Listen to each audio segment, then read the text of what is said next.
आज हम क्लास 12 हिंदी आरोह भाग 2 के फर्स्ट चैप्टर आत्म परिचय का संदर्भ प्रसंग व्याख्या और काव्य सौंदर्य देखेंगे।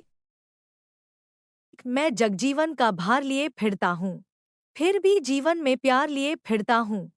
कर दिया किसी ने झंकृत जिनको छूकर, मैं सौ के दो तार लिए फिरता हूँ। संदर्भ प्रस्तुत काव्यांश हमारी हिंदी की पाठ्य पुस्तक आरोह भाग 2 में से संकलित कविता आत्मपरिचय से अवतरित किया गया है। इस कविता के रचयिता का नाम श्री हरिवंश राय बच्चन जी है। प्रसंग प्रस्तुत पंक्तियों में कवि हरिवंश राय बच्चन जी ने अपने प्रेममय जीवन पर प्रकाश डाला है। व्याख्या कवि कहता है कि मैं इस संसार में अपनी सामाजिक जिम्मेदारी के साथ साथ बाधाओं और कष्टों को साथ लेकर अपना जीवन जी रहा हूँ। कवि कहता है कि यद्यपि मेरा जीवन चाहे कितनी ही मुसीबतों से क्यों ना भरा हो, फिर भी मैं अपने जीवन में किसी का गहरा प्रेम, निस्वार्थ स्नेह लेकर जी रहा हूँ। अपने मनोभाव व्यक्त करता हुआ कवि कह रहा है कि अचानक उसके जीवन में प्रेम का प्रवेश हुआ और उसकी प्रिया पत्नी ने कवि के हृदय के तारों को छूकर झंकृत कर दिया था, जिसके कारण कवि की सांसों रूपी तारों से मधुर संगीत की ध्वनि निकलने लगी। कवि इसी प्रेम की झंकार व मधुर संगीत की ध्वनि के साथ लीन रहने लगा। सांसारिक बोझ, कष्ट, बाधा चाहे कवि के सामने अपना सीना ताने क्यों ना खड़ी रहे, परंतु इनकी परवाह न करके प्रेम के सहारे अपना जीवन इस संसार में सुखपूर्वक जी रहा हूँ। काव्य सौंदर्य भाव पक्ष कवि ने अपने प्रेम को मुक्त भाव से स्वीकार किया है, अपनी पत्नी के निस्वार्थ प्रेम को उजागर किया है। कला पक्ष भाषा सहज, सरल, प्रवाह युक्त व संगीतात्मक भाव से भरी हुई है। प्रस्तुत अंश में श्रृंगार रस का सुंदर चित्र अंकित किया है। मैं स्नेहसुरा का पान किया करता हूँ, मैं कभी न जग का ध्यान किया करता हूँ। जग पूछ रहा उनको जो जग की गाते, मैं अपने मन का गान किया करता हूँ। संदर्भ प्रस्तुत काव्यांश हमारी हिंदी की पाठ्य पुस्तक आरोह भाग 2 में से संकलित कविता आत्मपरिचय से अवतरित किया गया है। इस कविता के रचयिता का नाम श्री हरिवंश राय बच्चन जी है। प्रसंग प्रस्तुत पंक्तियों में कवि ने आत्म परिचय पर प्रकाश डाला है। व्याख्या प्रस्तुत काव्यांश में कवि अपने विचार व्यक्त करते हुए कह रहा है कि स्नेह अर्थात प्रेम की प्रेम रूपी मदिरा का पान करता रहता हूँ। कहने का भाव यह है कि मैं इसी प्रेम रूपी मदिरा को पीकर इसी की मस्ती में दिनरात डूबा रहता हूँ। कवि कह रहा है कि मैं सिर्फ अपने मन की सुनता हूँ और इसी में मगन रहता हूँ। इस संसार की मुझे कोई चिंता ही नहीं है, क्योंकि मैं कभी भी इस अपूर्ण संसार का ध्यान नहीं करता। कवि को यह संसार अपूर्ण के साथ साथ स्वार्थी भी लग रहा है। कहने का भाव यह है कि यह संसार तो केवल उसको ही पूछता रहता है जो संसार की गाते रहते हैं। मैं तो केवल अपनी मस्ती में डूबकर अपने मन की सुनकर अपने भावों के गीत गाता रहता हूँ। कहने का भाव यह है कि कवि अपने मन की भावनाओं व संवेदना को ही गीतों के रूप में गुनगुनाता रहता है। काव्य सौंदर्य भाव पक्ष कवि को यह संसार स्वार्थी लगता है। संसार केवल उन्हीं की गाता है जो संसार के सच्चे झूठे का गान करते फिरते हैं। कला पक्ष भाषा सहज, सरल, सरल और खड़ी बोली है। स्नेह सुरा में रूपक अलंकार का सुंदर प्रयोग किया है। संस्कृत के तत्सम और तद्भव शब्दों का प्रयोग किया है। मैं निजुर के उद्गार लिए फिरता हूँ, मैं निजुर के उपहार लिए फिरता हूँ। है यह अपूर्ण संसार न मुझको भाता, मैं स्वप्नों का संसार लिए फिरता हूँ। प्रसंग प्रस्तुत काव्यांश में कवि ने अपने हृदय के भावों को बड़ी ही रोचक शैली में प्रस्तुत किया है। व्याख्या कवि कह रहा है कि मैं अपने हृदय के भावों के साथ इस संसार में अपना जीवन यापन कर रहा हूँ, अर्थात कभी अपने मन में उत्पन्न भावों को विचारों को उपहार के रूप में स्वीकार करता है। कवि इन्हीं भावों विचारों रूपी उपहारों के साथ अपना जीवन यापन कर रहा है। कवि को यह संसार अपूर्ण लगता है। इस संसार को अपूर्ण मानते हुए कवि मुक्त भाव से कहता है कि इस संसार की अपूर्णता मुझे कभी भी नहीं भाती। कवि अपूर्ण संसार को अनदेखा करके अपने सपनों में संसार को बनाता है और उसी सपनों रूपी संसार को लेकर कवि इस जग में जी रहा है। कवि आखिरकार कहता है कि मैं तो अपने ही सपनों के संसार में मस्त रहता हूँ। काव्य सौंदर्य, भाव पक्ष। कवि अपने हृदय के उद्गार को उपहार मानता है। कवि संसार को स्वार्थी के साथ साथ अपूर्ण भी मानता है। कला पक्ष। गीति शैली का प्रयोग किया है, शांत रस है। संस्कृत के तत्सम और तद्भव शब्दों का सार्थक प्रयोग किया है, भाषा प्रवाह युक्त है। मैं जला हृदय में अग्नि दहा करता हूँ, सुख दुख दोनों में मग्न रहा करता हूँ। जग भवसागर तरने को नाव बनाए, मैं भव मौजों पर मस्त बहा करता हूँ। प्रसंग प्रस्तुत अवतरण में कवि ने आत्मपरिचय का चित्रण करते हुए सुख दुख की अवस्था में एक समान रहने की प्रेरणा दी है। व्याख्या। कवि कह रहा है कि मेरे हृदय में प्रेम के वियोग की अग्नि जल रही है और उसी वियोग रूपी अग्नि में मैं दिन रात लगातार जल रहा हूँ, परंतु स्वयं पर नियंत्रण रखते हुए दोनों यानी सुख और दुख की अवस्था में मगन रहता है। इस जगत में रहने वाले मनुष्य इस संसार रूपी सागर को पार करने के लिए दिन रात नाव का निर्माण करने में लगे रहते हैं। मैं तो संसार को एक सागर के रूप में मानता हूँ और सागर में उठने वाली लहरों पर मस्ती में रहना चाहता हूँ। अर्थात इस संसार में रहने वाले व्यक्ति मोक्ष प्राप्ति के लिए नाम के रूप में किसी अन्य के सहारे की आवश्यकता को अनुभव करते हैं, परंतु कवि मग्न और मस्त होकर इस संसार की लहरों पर ही विचरण करना चाहता है। काव्य सौंदर्य, भाव पक्ष। कवि ने सुख और दुख में संभाव रहने की सीख दी है। कवि ने इस संसार को एक सागर के रूप में चित्रित किया है। कला पक्ष। भवसागर में रूपक अलंकार है, भाषा सरल, स्पष्ट, साधारण, सरस, खड़ी बोली है। मैं यौवन का उन्माद लिए फिरता हूँ, उन्मादों में अवसाद लिए फिरता हूँ।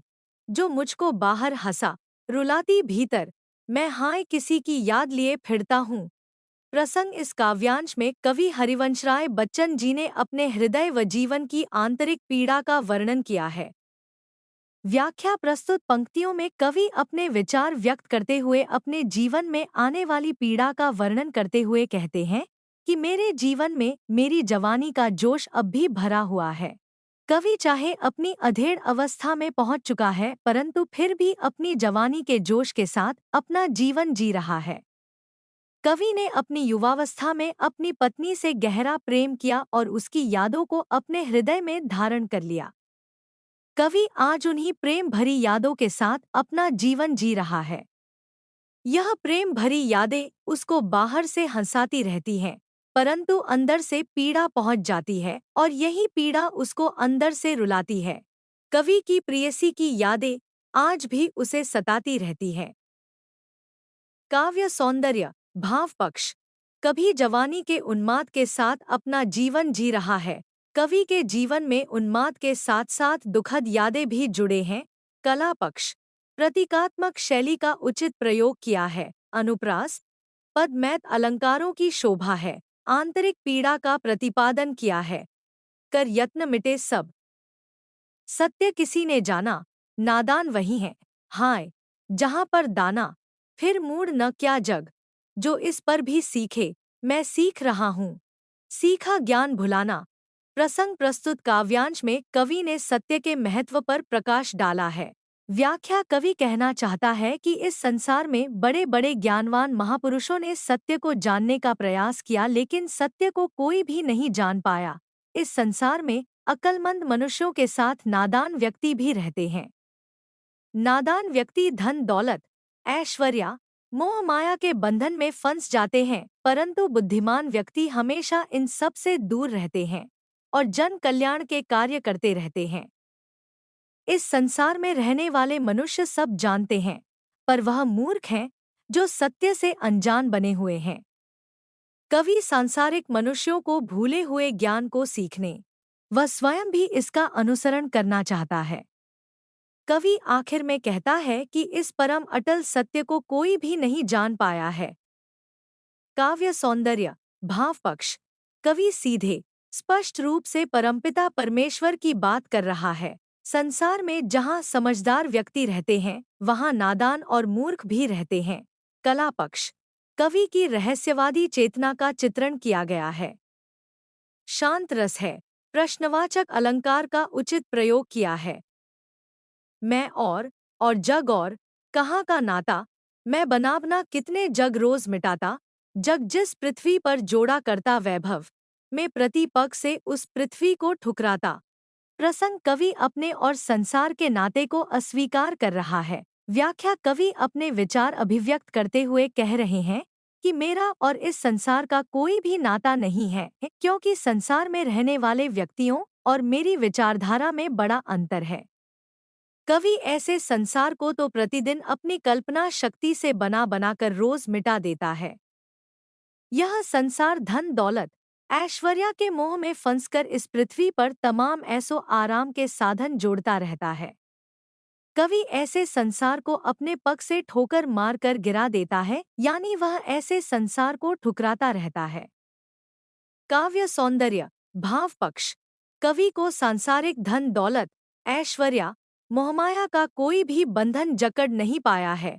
कवि की कल्पना शक्ति संसार के यथार्थवादी दृष्टिकोण पर प्रकाश डालती है। कला पक्ष, बना बना में पुनरुक्ति प्रकाश अलंकार है और शब्द में यमक अलंकार का सफल प्रयोग किया है। भाषा सहज, सरल व परवायुक्त है। मैं निज रोदन में राग लिए फिरता हूँ, शीतल वाणी में आग लिए फिरता हूँ। हो जिस पर भूपों के प्रसाद निछावर, मैं वह खंडहर का भाग लिए फिरता हूँ। प्रसंग, प्रस्तुत पंक्तियों में कवि ने वेदना की ओर संकेत करते हुए प्रेम व मस्ती को दिया है। व्याख्या, प्रस्तुत काव्यांश में कवि अपने हृदय के भावों को अपनी वाणी का रूप देते हुए कह रहा है। कवि के रोने में राग का गीत है। कवि अपने गीतों में गाते समय प्रेम के आंसुओं से रो रहा है। कवि की वाणी कोमल, शीतल है, लेकिन इस शीतल, कोमल वाणी में प्रेम की गहन इच्छा, जोश व ताकत समाई हुई है।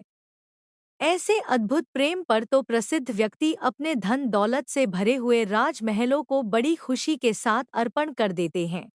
उसका प्रेम भरा जीवन निराशा के कारण खंडहर सा है, परंतु फिर भी इस खंडहर में गहरा आकर्षण, विचित्र लगाव भरा हुआ है।